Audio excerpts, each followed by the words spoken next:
Bismillahirrahmanirrahim. Assalamu alaikum. Welcome to online classes of Trends High School Hassan Abdal. Dear students, today I will brief you about maths of class 5. How are you students? I hope so you all are good and fine. Dear students, as you all know, we have started our first term and here is your lecture number 15.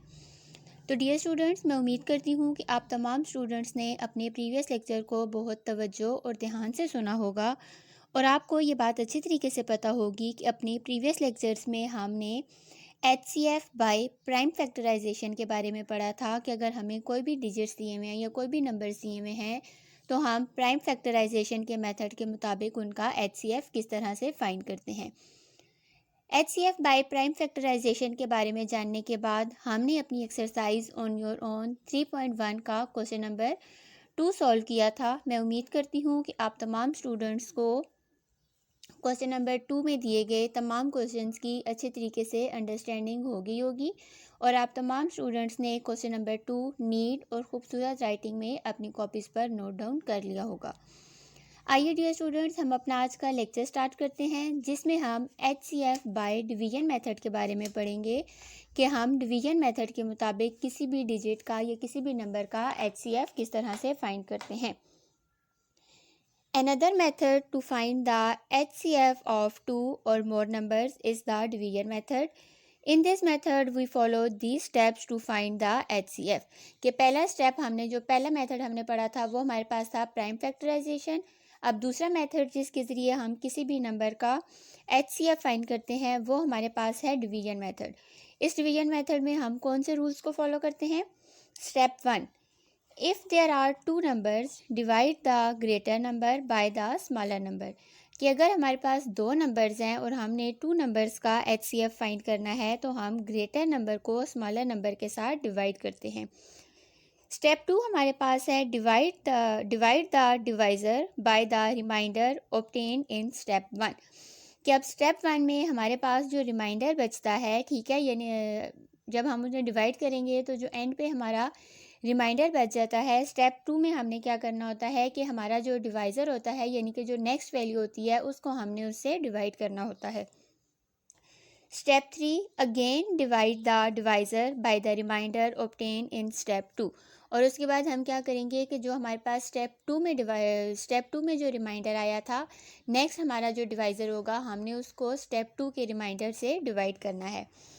Continue till you get zero as remainder. और हमने अपने इस division method को उस वक्त तक continue रखना है जब तक हमारा रिमाइंडर ज़ीरो ना आ जाए।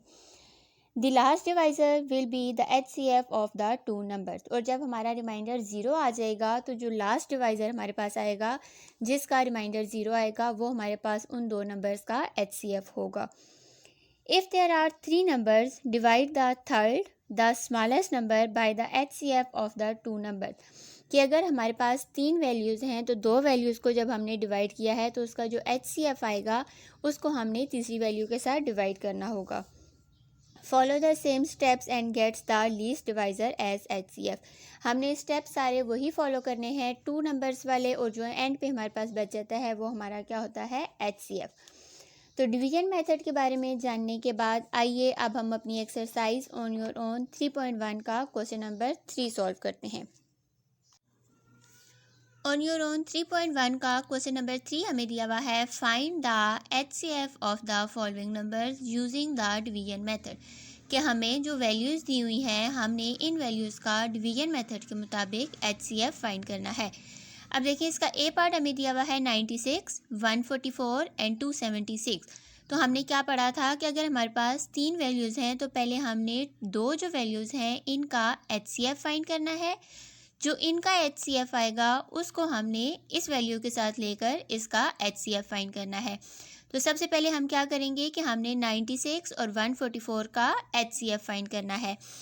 तो इसके सॉल्यूशन में हम क्या लिखेंगे, first find the HCF of 96 and 144। कि सबसे पहले हमने 96 और 144 का HCF फाइंड करना है। अब देखें हमारे पास एक वैल्यू है 96, दूसरी वैल्यू हमारे पास है 144। अब इन दोनों वैल्यूज़ में से जो बड़ी वैल्यू है उसे हम अंदर रखेंगे और जो छोटी वैल्यू होगी उसे हम बाहर रखेंगे। अब 144 को हम अंदर रखेंगे और 96 को हम बाहर रखेंगे। अब हमने इसको सिंपल डिवीजन के मेथड के मुताबिक सॉल्व करना है कि 96 का हमने टेबल पढ़ना है कि 144 या 144 से छोटा डिजिट है। अब 96 को हम मल्टीप्लाई करते हैं 2 के साथ। 2 6 आर 12, 12 का 2 लगा 1 कैरी, 2 9 आर 18, 18 प्लस 1 19, तो ये क्या आ गया 192। इट्स मीन कि 144 छोटा है, 192 बड़ा है, तो हम क्या लिखेंगे 96 1s आर 96। अब हमने 144 में से 96 को माइनस करना है। अब देखें ये 4 है, ये 6 है, 4 में से 6 माइनस नहीं हो सकता, तो हम क्या करेंगे इस 4 को काट के लिखेंगे 3 और 1 इस 4 को कैरी दे देंगे। ये क्या बन गया 14। अब 14 में से 6 माइनस करने हैं। 14 में से 6 माइनस करें तो रिमाइंडर क्या बचेगा 8। अब ये देखें ये 3 है, 3 में से 9 भी माइनस नहीं हो सकते, तो हम इसको काट के लिखेंगे 0 और 1 इधर कैरी, ये 13 बन गया। 13 में से 9 माइनस करेंगे तो आंसर रिमाइंडर क्या बचेगा 4, तो क्या आ गया 48। अब हमने 48 को बाहर रखना है और 96 जो हमारा पहले वाला डिवीजर था उसे हमने अंदर रखना है 96। ठीक है, जो पहले वाला डिवाइज़र था उसको हमने अंदर रखना है और जो रिमाइंडर बचेगा वो बाहर आ जाएगा। अब हमने 48 का टेबल पढ़ना है कि 96 या 96 से छोटा डिजिट आए, तो 48 को हम मल्टीप्लाई करते हैं 2 के साथ। 2 8s आर 16, 16 का 6 लगा 1 कैरी, 2 4s आर 8, 8 प्लस 1 9, तो क्या आ गया 96। इट्स मीन कि 48 का टेबल हम 2 तक पढ़ेंगे तो क्या आएगा 96, तो रिमाइंडर क्या बच गया 0।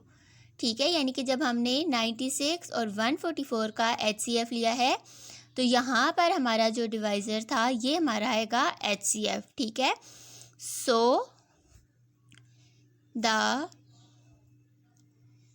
HCF of 96 and 144 is 48, कि 96 और 144 का जो HCF आया था वो हमारे पास था 48।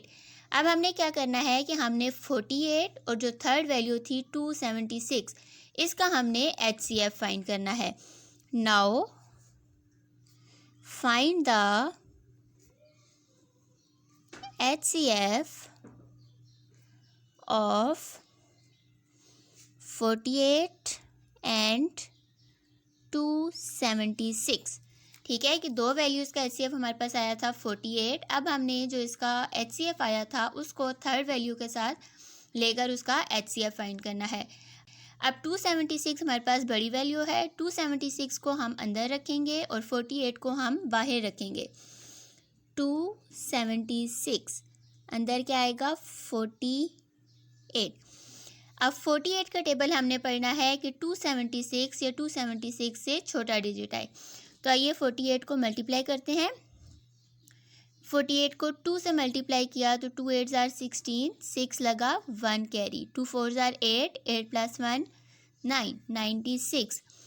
48 को 3 से मल्टीप्लाई करते हैं, 3 8s आर 24, 4 लगा 2 कैरी, 3 4s आर 12, 12 में 2 प्लस करें 14, 144।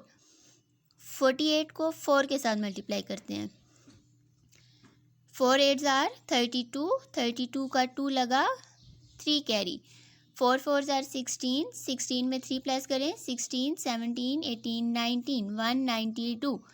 अभी 192 भी छोटा है 276 से, तो हम क्या करेंगे इसको 5 से मल्टीप्लाई करेंगे। 5 8s आर 40, 0 लगा 4 कैरी, 5 4s आर 20, 20 में 4 प्लस किए 240। अब देखें ये था 276 और अभी भी आया है 240। 48 को हम मल्टीप्लाई करते हैं 6 के साथ, 6 8s आर 48, 48 का 8 लगा 4 कैरी, 6 4s आर 24, 24 में प्लस करें 4, 24 में 4 प्लस करेंगे तो क्या आएगा 24, 25, 26, 27, 28, तो क्या आ गया 288।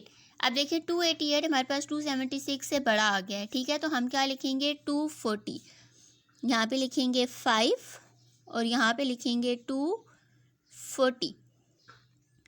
अब इसको माइनस करें, 6 में से 0 माइनस किए 6, 7 में से 4 माइनस किए 3। अब ये जो रिमाइंडर आया है 36, इसको हमने बाहर रखना है और ये वाली जो वैल्यू थी 48, इसको हमने अंदर रखना है। अब हमने 36 का टेबल पढ़ना है कि 48 या 48 से छोटा डिजिट आए।